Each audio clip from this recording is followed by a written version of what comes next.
ব্যস্ততায় মানুষ মানুষকে ভুলে যায় না, বরং ব্যস্ততার অজুহাতে মানুষ তাকে দূরে ঠেলে দেয়।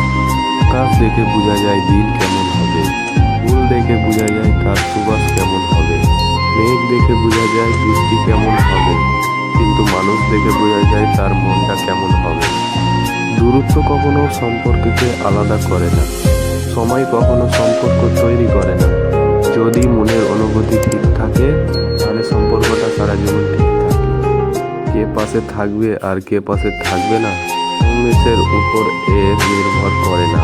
একমাত্র খারাপ সময় আর পরিস্থিতি সেটা ভালোভাবে বুঝিয়ে দেয়। বিশ্বাস করো আর নাই করো, এটাই সত্য যাদের জন্য তুমি দিনের পর দিন স্যাক্রিফাইস করবে, একদিন তারাই তোমাকে অপমান করবে। যোগ্যতার চেয়ে বেশি কিছু পেয়ে গেলে মানুষের ব্যবহার পশুর মতো হয়ে যায়। 1000 যোগ্য ব্যক্তির মৃত্যুতে যে ক্ষতি হয় তার চেয়ে বেশি ক্ষতি হয় যখন কোনো অযোগ্য ব্যক্তি ক্ষমতায় আসে।